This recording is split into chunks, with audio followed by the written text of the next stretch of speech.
और देखिए वेनेजुएला के बाद ग्रीनलैंड पर कब्जे की तैयारी में है ट्रंप। ग्रीनलैंड पर ट्रंप ने 20 दिनों का अल्टीमेटम दिया है। राष्ट्रीय सुरक्षा के लिए हमें ग्रीनलैंड की जरूरत है। रूसी और चीनी जहाजों से घिरा है ग्रीनलैंड, ये ट्रंप ने कहा है। तो वेनेजुएला पर कब्जा, अब ट्रंप का टारगेट ग्रीनलैंड। ट्रंप के लिए क्यों जरूरी है ये आपको बताते हैं। ग्रीनलैंड पर क्यों नजरें गड़ा दी हैं ट्रंप ने। ग्रीनलैंड की लोकेशन आप देखिए, अमेरिका के लिए रणनीतिक तौर पर बेहद अहम मानी जाती है। अमेरिकी सैन्य सुरक्षा के लिए ग्रीनलैंड महत्वपूर्ण है। अमेरिका से यूरोप जाने के सबसे छोटे रूट पर यह ग्रीनलैंड बसा हुआ है। ग्रीनलैंड में कई तरह के क्रिटिकल रॉ मटेरियल मौजूद हैं। ग्रीनलैंड को शामिल कर अमेरिका की ताकत रूस और चीन से दोगुना करने का इरादा है। ट्रंप क्यों चाहते हैं इसे, जिसकी एक बड़ी वजह यह भी है कि oil, gas, rare earth mineral, critical minerals और ग्रीन एनर्जी का यहां बड़ा भंडार है। सवाल यह है कि क्या ट्रंप का मिशन ग्रीनलैंड शुरू हो चुका है? क्या ग्रीनलैंड पर कब्जा करने की तैयारी में है डोनाल्ड ट्रंप? मेजर जनरल जेके बंसल, क्या इरादे नजर आ रहे हैं आपको?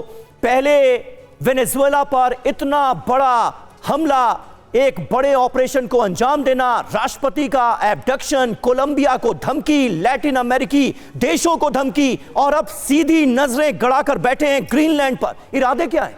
देखिए, जहां तक ग्रीनलैंड का सवाल है, ये जब उन्होंने अपना शपथ लिया था, इनॉग्रेशन का हुआ था, उसी समय कहा था उन्होंने कनाडा को 51 स्टेट और ग्रीनलैंड को लेना चाहते थे। लेकिन ग्रीनलैंड को लेने के लिए अगर ये हकीकत है कि वहाँ पे चाइना और रशिया ने इसको सराउंड किया हुआ है, तो हो सकता है ग्रीनलैंड या डेनमार्क भी इसमें सहयोग करे। एक डेनमार्क का जो राजदूत हैं, उन्होंने अभी बड़ा सधा हुआ जो एक स्टेटमेंट दिया है कि हम अमेरिका के साथ मिलकर काम करेंगे। अगर ऐसी वाकई में स्थिति है तो उसको करेंगे, नहीं तो इसमें बड़ा ऑब्जेक्शन होगा। कुछ जो यूरोपियन कंट्रीज़ हैं, उन्होंने इस बात के लिए पहले भी ऑब्जेक्शन किया था, और उसमें यूरोपियन कंट्रीज साथ आ जाएंगे, और यूरोपियन कंट्रीज साथ आकर के जो यूरोपियन यूनियन है वो इसका विरोध करेगी। तो मुझे नहीं लगता ये इतना आसान होगा, क्योंकि जैसा आपने कहा उसके दो ही मकसद हो सकते हैं। या तो वो मिलिट्रीली वाकई में उसको इतना अहम समझते हैं, और जिसमें कि अगर यूरोप का भी संरक्षण होता है, चाइना से या रशिया से उनको प्रोटेक्शन मिलता है, तो कोऑपरेट करेंगे। और अगर उनका सिर्फ यही एक मकसद है कि जो वहाँ के संसाधन हैं, जो मिनरल्स हैं, उसको जो वो दोहन करना चाहते हैं, ले जाना चाहते, तो उसमें थोड़ा सा उनको दिक्कत होगी। तो इतना आसान नहीं है। कई बार वहाँ पे उन्होंने अपने मिशन भेजे थे, वाइस प्रेसिडेंट भी वहाँ पे गए थे। इस चीज़ का ऑब्जेक्शन जो है डेनमार्क ने, उनकी जो प्राइम मिनिस्टर प्रेसिडेंट हैं, लेडी हैं, उन्होंने इसका ऑब्जेक्शन भी किया था, और वहाँ की जनता ने भी इसका ऑब्जेक्शन क्या था, मिला जुला रिएक्शन। देखना होगा कि वाकई में जो सोच रहे हैं ट्रंप वही होगा या फिर और हालात जटिल होते जाएंगे। और देखिए, वेनेजुएला पर कब्जे के बाद कोलंबिया पर हमला संभव है। कोलंबिया पर हमला कर सकता है अमेरिका।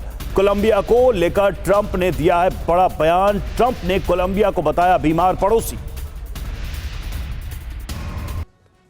तो देखिए, कोलंबिया के राष्ट्रपति पेट्रो का ट्रंप पर बड़ा बयान सामने आया है। ट्रंप ने जो कुछ कहा कोलंबिया को लेकर, उसके बाद कोलंबिया के राष्ट्रपति पेट्रो कह रहे हैं कि एप्स्टीन फाइल से ध्यान हटाने की ये डोनाल्ड ट्रंप की कोशिश है। एप्स्टीन फाइल से ध्यान हटाना चाहते हैं ट्रंप, और इसीलिए यह सब कुछ किया जा रहा है। डोनाल्ड ट्रंप बाल यौन अपराधियों के ग्रुप के सदस्य हैं, यह कहा है पेट्रो ने। और डोनाल्ड ट्रंप ने कोलंबिया को लेकर जो बयान दिया था उसका करारा जवाब दिया है। और वही मादुरो को बचाने के लिए क्यूबा ने जंग लड़ी, और अमेरिकी ऑपरेशन में 32 सैनिकों की जान गई। देखिए, वेनेजुएला में मौजूद थे क्यूबा के सैनिक। जैसा कि हमने थोड़ी देर पहले ही बताया कि एक दो नहीं, जैसे पहले कहा गया कि कोई संघर्ष नहीं हुआ, लेकिन अब यह जानकारी सामने आई कि 80 गार्ड्स मारे गए। और अब यह भी जानकारी उसमें कि क्यूबा के सैनिक मौजूद थे और उन्होंने भी अपनी जान गंवाई है। मादुरो को बचाने के लिए यह संघर्ष हुआ, और उसमें 32 सैनिकों की जान गई है। क्यूबा को लेकर डोनाल्ड ट्रंप का बयान भी आपको सुनाते हैं। तो अमेरिका का अगला टारगेट कौन?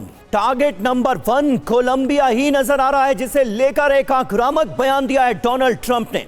अमेरिका में ड्रग भेजने का आरोप इसी पर है। सीमा पर अवैध ड्रग कारोबार करने का आरोप है।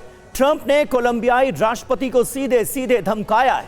गुस्तावो पेट्रो को जान बचाने की चेतावनी दे दी है डोनाल्ड ट्रंप ने।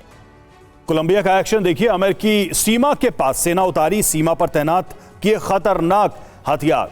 टारगेट नंबर 2 है क्यूबा। नशीले पदार्थ की फैक्ट्रियों का आरोप, राष्ट्रपति पर नशे के कारोबार को बढ़ावा देने का आरोप है। ड्रग कार्टेल क्यूबा को चला रहा है, यह आरोप लगाया है। और अमेरिका के खिलाफ देखिए कैसे आक्रोश है। मादुरो को बचाने के लिए क्यूबा ने जंग लड़ी। अमेरिकी ऑपरेशन में 32 सैनिकों की जान गई। टोटल 80 सैनिक मारे गए, 80 गार्ड्स मारे गए। और अब यह जानकारी सामने आ रही है कि इसमें 32 तो क्यूबा के सैनिक थे। रवि, बिल्कुल, सरदाना सर ने हमें ज्वाइन किया। मनीष भी हमारे साथ आ चुके हैं। सरदाना सर, अब सवाल कुल मिलाकर यही है कि क्या अमेरिका एक नए जंग की शुरुआत कर रहा है, युद्ध का दायरा बढ़ा रहा है? लैटिन अमेरिका में क्या हम आने वाले समय में एक लंबी बड़ी लड़ाई देखने जा रहे हैं? देखिए, मेरे हिसाब से तो पहली बात, जो स्पेशल फोर्सेस हैं अमेरिका की, उनको बहुत ही बधाई हो कि इतने बड़े ऑपरेशन को उन्होंने इतनी सफलतापूर्वक इंजाम दिया और उसको सक्सेसफुली कंप्लीट किया।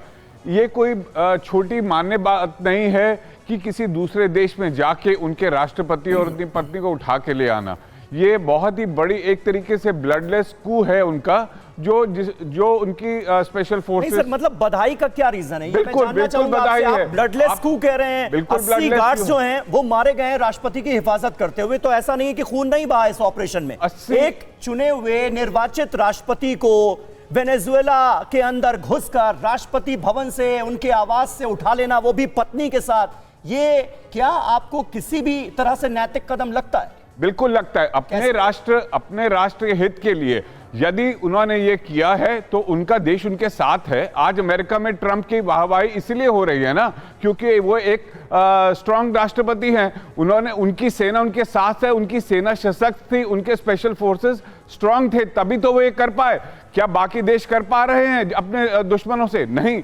यदि उनको अपने देश का खतरा लगा, दुनिया में जिसकी लाठी उसकी भैंस, यही चलेगा दुनिया में। वही तो चल रहा है। लेकिन अगर जिसकी लाठी अगर भारी होती तो रशिया और यूक्रेन में इतना लंबा युद्ध नहीं होता, लाखों लोग नहीं मर जाते। लेकिन सर, सवाल है कि क्या एक नया ट्रेंड ये शुरू कर रहे हैं और हर उस एक्ट को अब जस्टिफाई किया जाएगा जैसा ट्रंप ने किया है? और देखिए, इस बीच चिली के राष्ट्रपति गैब्रियल बोरिक का एक बड़ा बयान आया। आज वेनेजुएला, कल कोई और देश होगा। बोरिक ने कहा दूसरे देशों के साथ भी वेनेजुएला जैसा हो सकता है और नार्को टेररिज्म के बहाने संसाधनों पर कब्जे की ये कोशिश है। किसी और देश के लिए दूसरा बहाना होगा, ये वो कह रहे हैं। और संप्रभुता, चिली की संप्रभुता और अंतर्राष्ट्रीय कानून वैकल्पिक नहीं है, इनको इसे सबको मानना होगा। वो कह रहे हैं कि ये कोई ऑप्शनल चीज नहीं है, भविष्य तय करने का अधिकार किसी को नहीं है। बोरिक का यह बयान सामने आया है। तो देखिए, चिली के राष्ट्रपति ने एक बड़ी चिंता जाहिर की है।